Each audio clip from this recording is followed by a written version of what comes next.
For today's video, magre-review lang ako ng gulong na gamit ko ngayon, which is Pirelli Angel City.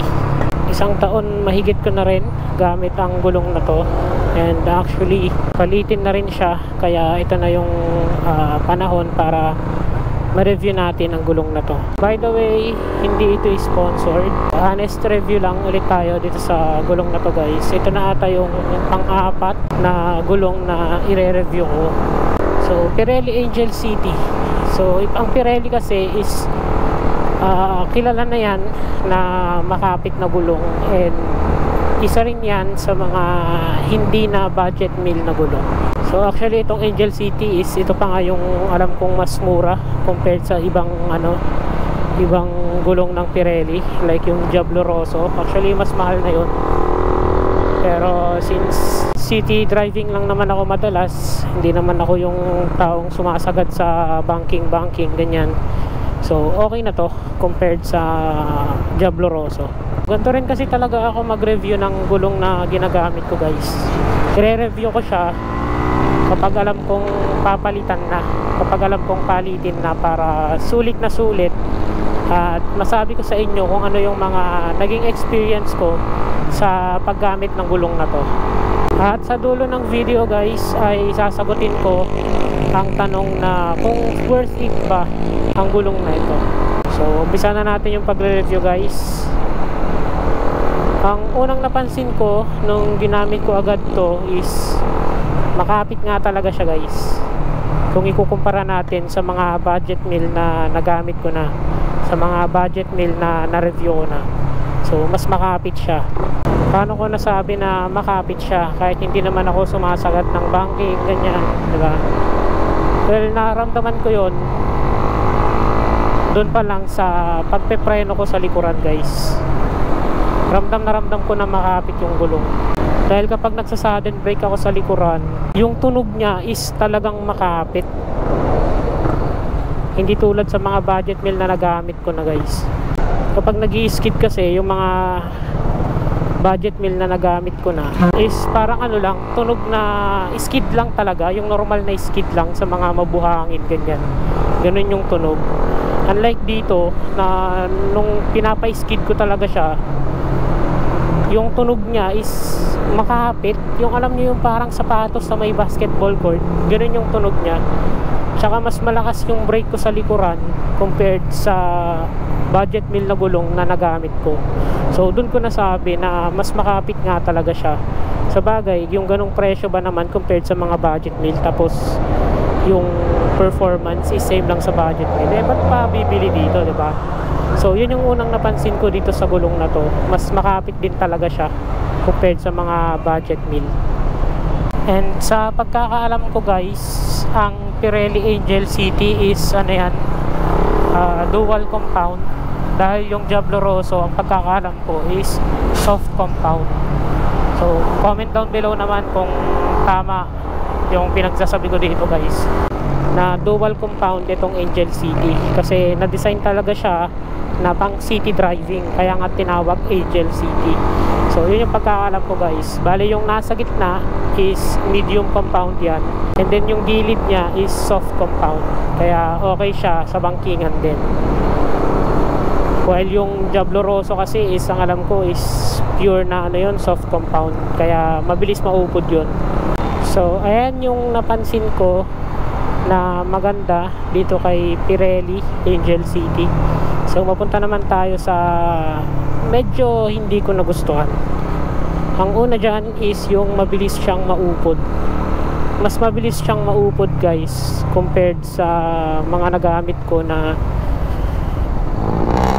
budget meal lang na gulong.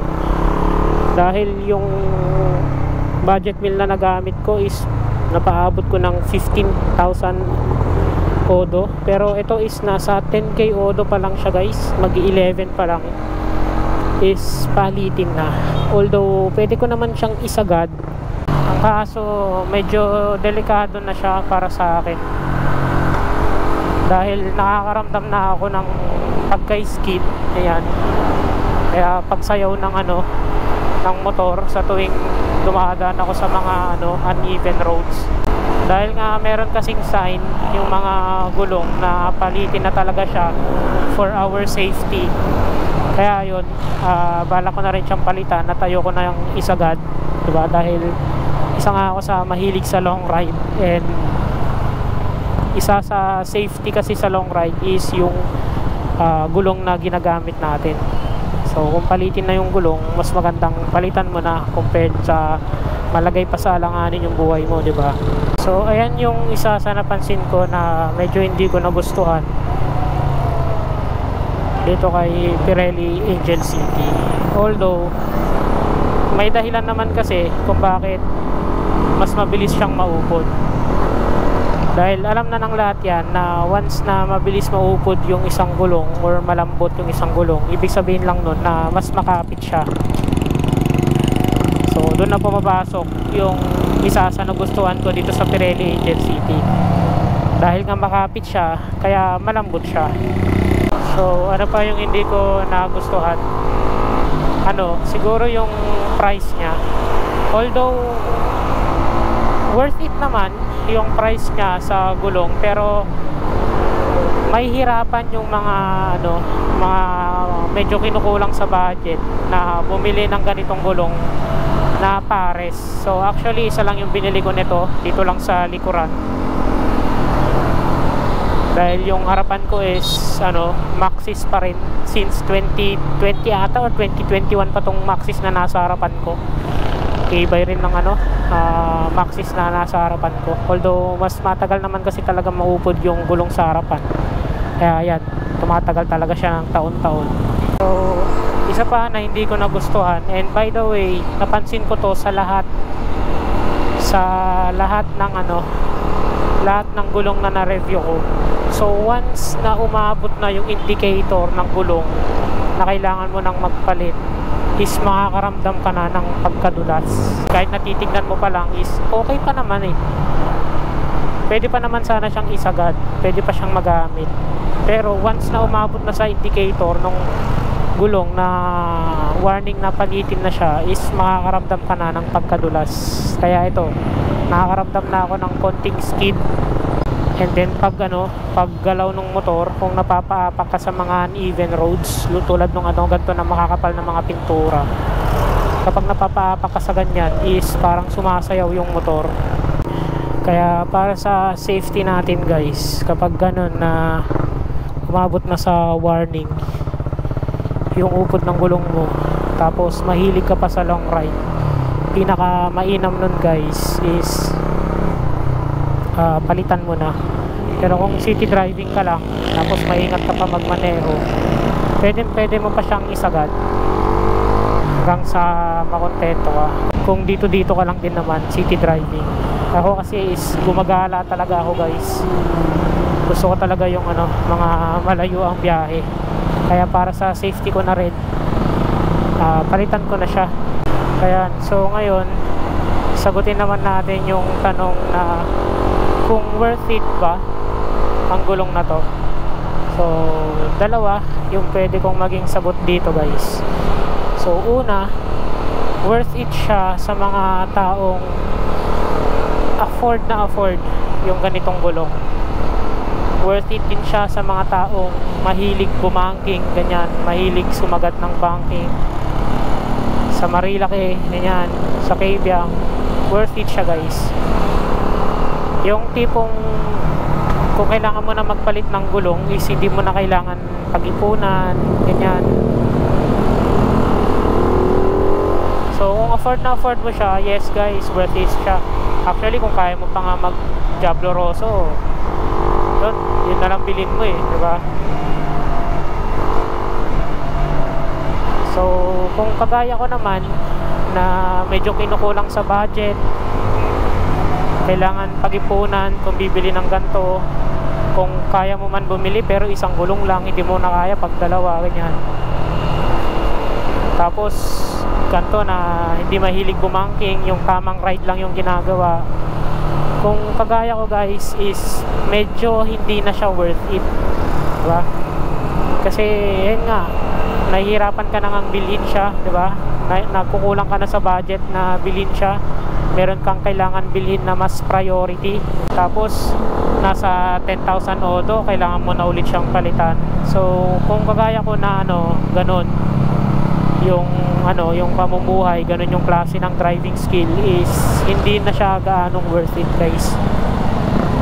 Siguro kung kagaya ko is may mga mas worth it pa na budget meal na gulong na pwedeng tumagal and then makapit din naman. Pero advice ko lang guys, friendly advice lang para sa mga sumasagad ng banking dyan, mga mahilig sa cornering dyan, na kahit medyo nagkukulang kayo sa budget, pinakamainam siguro and advice ko lang na pag-ipunan nyo talaga yung mga gulong na ganito for your safety na rin guys.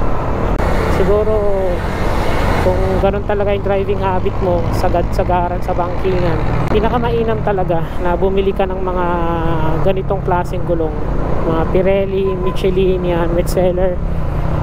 Yun siguro yung may advice kong gulong para sa mga ganun klase yung driving skill nila. Actually dun sa budget meal na isang narito kong gulong, yung Maxxis, is sulit na sa akin yun guys. Budget meal na, pero nasagad ko pa siya ng 15k odo. And then dito sa Pirelli, medyo lang, may paghihinayang lang kasi 'di ba, ang mahal ng gulong, tapos 10k odo lang is papalitan mo na. Pero kung ang driving skill ko rin sana is mahilig bumangking, mahilig sumagad-sagad sa Marilaki, ganyan, siguro worth it na rin to para sa akin. Kahit hindi naman mahilig bumangking-banking, pero safety pa rin nila yung tinitignan nila dahil gusto nila makapit yung gulong. Eto guys, worth it to para sa mga ganong klaseng tao. Yun lang talaga yung nagustuhan ko dito sa gulong na to, makapit siya kung makapit. Bale, parang ito na yung pinaka makapit na nagamit kong gulong. So next time siguro matry ko naman yung ibang brand na hindi ulit budget meal kapag magkaroon ulit ako ng extrang pera. Nagkaroon lang kasi ako ng extrang pera, kaya sinubukan kong bilhin yung ganitong klaseng gulong. Kung ano yung idea nyo regarding sa mga ganitong klaseng gulong, comment down below naman. Yung mga binanggit ko is yun lang naman yung na-experience ko dito sa paggamit sa gulong na to. Maraming salamat kung umabot kayo sa part ng video na to. Sana huwag nyong kalimutang mag-like, mag-comment at pa-subscribe na rin dito sa aking YouTube channel. So hanggang sa muli guys, peace out.